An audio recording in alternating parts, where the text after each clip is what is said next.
इनकी शुद्धि का ध्यान रखना चाहिए।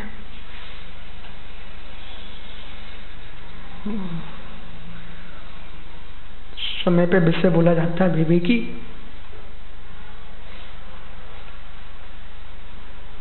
इसलिए यदि भाषा बदल जाए, भाव बदल जाए कि एक प्रतिमा तुमने स्थापित की है। आज मालूम गौतम भैया, ये जितने ये बड़े मंदिर में बैठे ना यहाँ लोग, ये बड़े गौरव के साथ कहते हैं हमारे सुमितनाथ भगवान की जय हो। छोटे से भगवान है सुमितनाथ।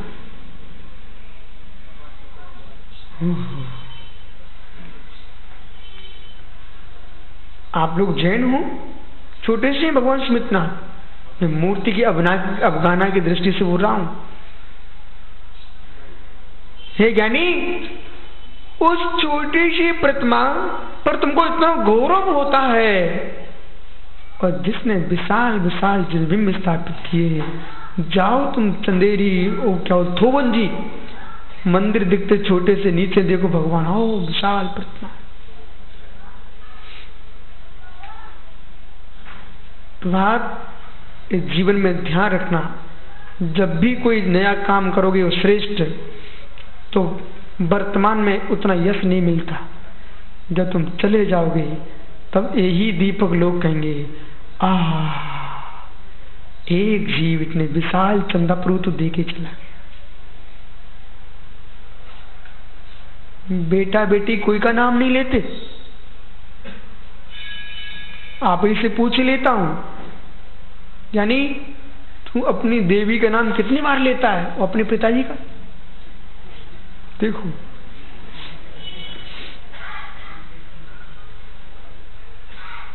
चामुंड राय के काल में कोई दूसरे सम्राट और सेनापति वगैरह नहीं हुए होंगे, उसके बाद नहीं हुए होंगे, हुए होंगे, लेकिन उनके कोई नाम वंश नहीं जानता है। सेठ पाहिल खजुरा, चामुंडा, गोमटेश्वर बाहुली स्वामी, इन दो लोगों का नाम आज विश्व के इतिहास में है। और जीवराज पापड़ीवाल, हर मंदिर में आपको एक प्रतिमा मिल जाएगी जीवराज पापड़ीवाल की। जानियो, पर एक काम वे ही कर सकते हैं जिनके भूत के भाव, वहां फिर जाइए, एक काम वे ही कर सकते हैं। नहीं तो मालूम कि क्या शादी विवाह के लिए बगीचा बना रहा था मुमुक्षु। देखो नियोग भूमि का, कि इसके मन में तो यही भाव था चीज के प्रभात के, तो मैं बस यहाँ रहूंगा, अपने पैसा आएगा, सुख से जीवन जीऊंगा। शादी विवाह के लिए बना रहा था, कौन भगवान का मंदिर बना रहा था। पर कोई पुण्य की कणिका रखी होती ना, वो धक्का मारती है, पापी तू क्या करने जा रहा है,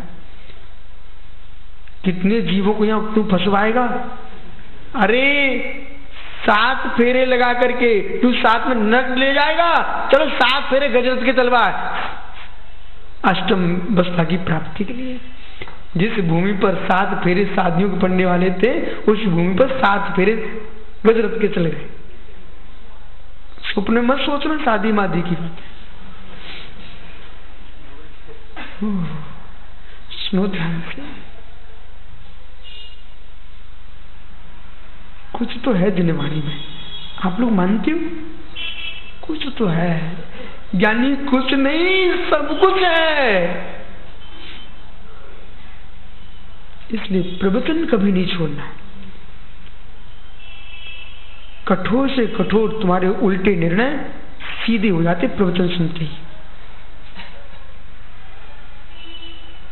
एक सज्जन मेरे पास आए, महाराज जी प्रवचन के बाद रोने लगे, सिर टेक करके कहते, स्वामी बचा लिया आपने। हमने क्यों? बोले बचा लिया आपने। हमने क्यों?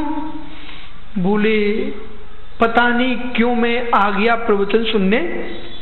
आज मैं स्टाम्प खरीदने जा रहा था और अपने सगे भाई का बंटवारा करके कोर्ट में उनको पेश करने वाला था। बोले स्वामी बचा लिया, ये तो मेरे भाई का संबंध आज टूटने वाला था। पता नहीं भैया कौन सा शब्द किस जीव के अंदर प्रवेश कर जाए और तुम्हारे भाई का संबंध नहीं, तेरे निजान नंद का संबंध विच्छिन्न हो पाए। इसलिए समझो, बंधस्य कार्यम संसारा। जरा बोलना, पूरी ताकत लगाओ ना। बंधस्य कार्यम संसारा। बंदे का कोई दूसरा काम नहीं है ज्ञानियों, चाहे सुबंध हो चाहे सुबंध हो, पर दोनों बंधु का कार्य तो संसारी है। अब घबराओगे, चाहे सुबंध हो चाहे असुबंध हो, दोनों बंद का कार्य तो संसारी है। पर अंतर इतना है, ये सम्यक दृष्टि का सुबंध है तो वह परंपरा से मोक्ष का साधन बन सकता है, लेकिन मिथ्या दृष्टि का तो सुबंध भी संसार का ही कारण है। क्या बंध तुमने स्वर्ग का कर लिया आयुवन, तो स्वर्ग कोई मोक्ष थोड़ी है, वो भी संसार ही तो है। मनुष्य भी संसार है, स्वर्ग भी संसार है, देव भी संसार है, नारकी भी संसार है। इंद्रिय सुख दुख की अपेक्षा से यानी अंतर है, पर संसार की दृष्टि से कोई अंतर नहीं है। संसरणति संसारा, जिसमें भ्रमण हो उसका नाम संसार है। इसलिए स्वर्ग जाने की आकांक्षा की गतियों से विराम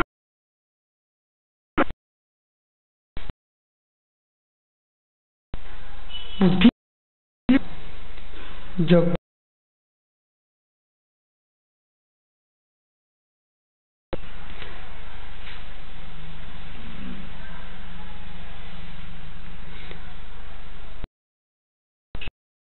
शनि नागपुर गंगवाल मिट्टी के बर्तनों के आकार कब तक बदलते रहेंगे? ज्ञान का उपयोग करो ना, पंडित जी से पूछ लो तुम्हारे पीछे बैठे। मिट्टी के बर्तनों का वर्तन कब तक चलता रहेगा? मिट्टी के बर्तनों का वर्तन कब तक चलता रहेगा? हे जीव, जब तक मिट्टी गीली है तो अनेक रूप बना सकता, मिटा सकता है। मिट्टी सूख गई तो फिर एक ही रूप रहेगा। ऐसे की आर्द्रता से मिट्टी को नाना, ऐसे ज्ञानियों कर्मों की आर्द्रता जब तक मेरी आत्मा में रहेगी तब तक नाना रूप बनती रहेगी, आत्मा बनाती रहेगी। और जिस दिन कर्म का नीर सूख जाएगा उस दिन एकमात्र अशरीरी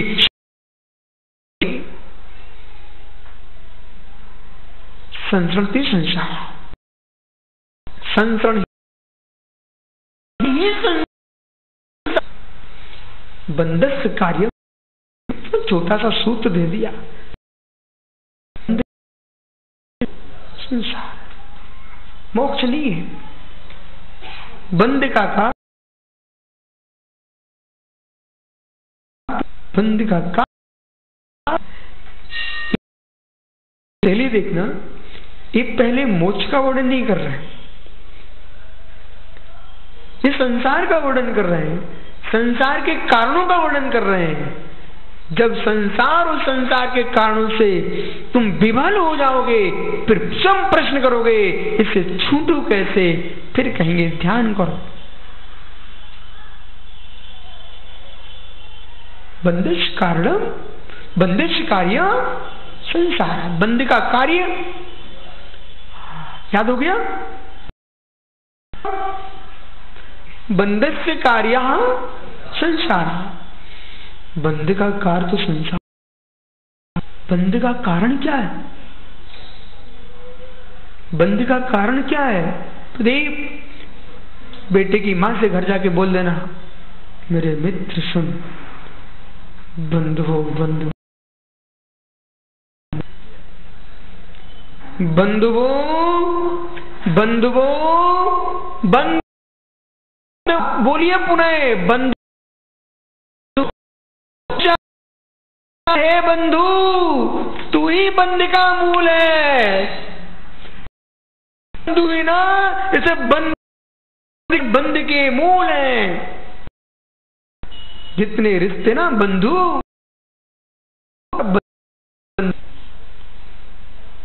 अभी कहूं सुनील मैं दीक्षा ले लूं अपने देवी, थोड़े और रुक जाते। तेरा शत्रु होगा ना, वो फिर भी कह देगा मैं कहां ले लो जाओ,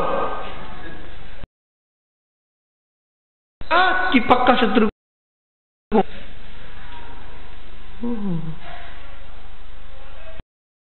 आप परीक्षा कर लो। अंकेश्वर, बोल अंकेश्वर, क्या नाम है इस वाले से? अंकेश भैया सुन, ये तू दीक्षा लेने का मन करेगा ना, तू सबसे पहले यही अरहंतो मना करेगा। बोले भी तू छोटा है, बोले पढ़ लिख ले में बन जा पंडित।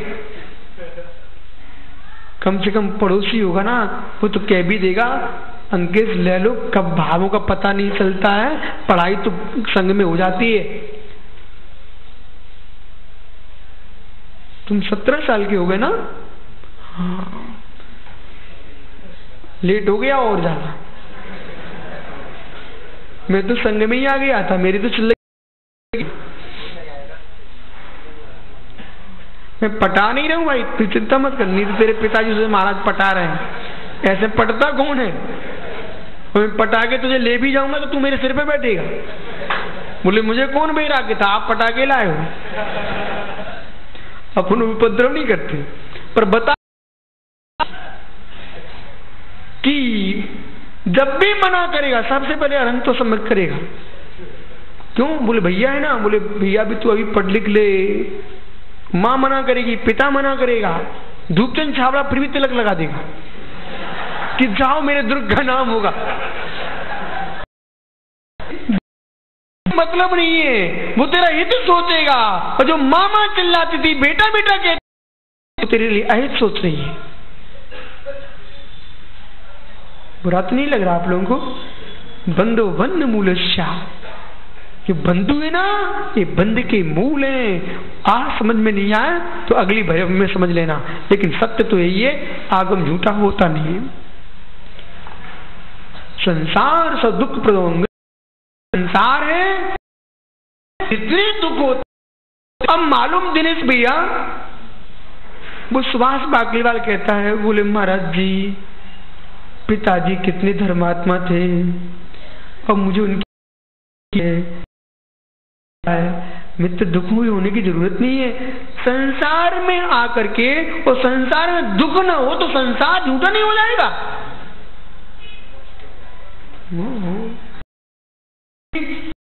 महाराज जी बेटा तो मेरा अच्छा था, बहू खराब आ गई, तो कोई मेरी बहू तो इतनी सुंदर है लेकिन बेटा भागा है। अरे ये सब अच्छे तुमको मिल जाए, आनंद ही आनंद। संसार में जितने दुख हो उन्हें देख के मुस्कुराओ। बोले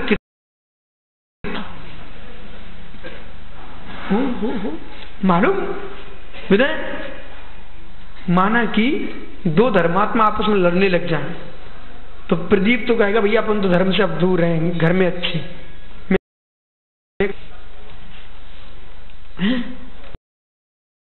परमात्मा लड़ते देख करके और ये अपने घर में जाके बैठ रहा है। मैं कहूँ क्यों लड़ाई देखो क्या? हाँ देखो ना, सही तो है। बोले क्यों? बोले भाई आपको मालूम होना चाहिए था कि ये पंचम काल है, उल्लासपुरी काल है। 16 स्वप्न में एक स्वप्न आया है कि दो स्त्रियां नग्न नृत्य कर रही हैं। संतोष भैया, कहीं धर्मात्मा में विवाद भी दिखे ना तब भी अश्रद्धान्य मत करना, और जैसे तुम्हें विवाद दिखे गौतम जिनवाणी को हाथ में लेके वो मस्तिष्क पे रख लेना। हे भगवती जिनवाणी, तू कितनी ध्रुव सत्य है, कुछ अनर्थ नहीं हो रहा है, जैसा लिखा है वैसा ही तो लग रहा हूं, कौन झूठी बातें हैं। इससे दूर नहीं होना। दूर नहीं होना। भैया बाकी बात सुन रहा है कि नहीं? मित्र, अपने यहाँ खंडेराय भवन है, सुमित्रा स्वाध्याय भवन है, और इतना बड़ा मंदिर पड़ा है। कितने ही संग आ जाए, कितने ही संग आ जाए। मित्र, चलो स्वामी, हमारे सुमित्रा भगवान की वंदना कर लो। बंदनी को वंदना कराएगा और कर्मों की निर्जा होगी। ये मत कहना कि भैया एक संघ है, हम दूसरे संघ की व्यवस्था नहीं कर सकते। कभी मत कहना मित्र, ऐसा पाप का बंध अपन को नहीं करना। वो उनका धर्म है, आपस में मिले नहीं मिले, लेकिन तुम्हारा धर्म है कि जैसी पिच्ची वो है वैसी पिच्ची वो है। अब उनको तो ये काम करना है। छत्तीसगढ़ की मेड़ पर कभी कोई साधु ऐसा ना चला जाए कि भैया कोई देखने वाला नहीं मिला। मालूम आजकल संघों में क्या चर्चा चल रही है? वो छत्तीसगढ़ तो विशुद्ध सागर का है। मैं अंदर की बात बताऊं तो सुनना, तो वो समाचार मुझे मिलते हैं, और एक महाराज तो मालूम क्या बोले तुम्हारे दुर्ग गए थे हम। बोले हमारे दुर्ग गए थे? बोले हाँ तुम्हारे दुर्ग गए थे हम। तुमने ठीक, कोई बात नहीं है। इसका मतलब क्या हुआ कि लोगों को कितनी आस्था है कि भैया हमें कोई उलाना सुनने ना मिले। ठीक है, अपने पास बहुत स्थान है, यानी श्रावकों को चौका लगाना है, उन्हें हार कराना है, तुम्हें मात्र श्रीफल चढ़ाने, वो भी समाज को है, तुम्हारे घर को नहीं है। स्वामी चलो दर्शन कर लो, जाओ बिहार, लेकिन कोई शिकायत नहीं है। अरे भाई क्या मालूम कौन सा जीव कब सिद्धि को प्राप्त कर ले, हम फिर हाथ ही जोड़ पाएंगे, उनके हाथ पर ग्रास नहीं रख पाएंगे। सुना ज्ञानियों? ठीक है, नाना जीवा नाना कम्मम, नाना जीवा नाना कम्मम, नाना जीवे नाना कर्म है। इसलिए सबके अपने अपने चौसम हैं, अपने इतनी पहले सीख के रखा है। संभवे नमस्तुभ्यम नमो लोय सौ, नमो लोय सौ, इतनी सीखना है, इतने सीखना, ज्यादा नहीं सीखना। और विश्वास रखना, शिवभूति महाराज को तो इतना भी नहीं ज्ञान था। कहीं कैलाश बाकेवाल को बैराग हो गया तो भैया तुम ये मत कहना भैया मेरे साथ नहीं बनते, तुम तो इतना सीख लेना तो समास बनना। और भैया विश्वास रखना, कल्याण होगा। भगवान के हाथ में मेरा कल्याण नहीं है। आप तो भगवान से बोल देना कि प्रभु आपके हाथ में मेरा कल्याण नहीं है, और आप मेरा कल्याण करने वाले हो गए तो मैं आज से आपको नमस्ते नहीं करूंगा। मैं तो ऐसे भगवान से बोलता हूं, आपको मालूम कि प्रभु आप मेरे कल्याण के कर्ता नहीं हो, आप ठेका मेरा लेते हो कि विश्व सागर हम आप कल्याण कर देंगे, अब मैं आपके पास नहीं आऊंगा।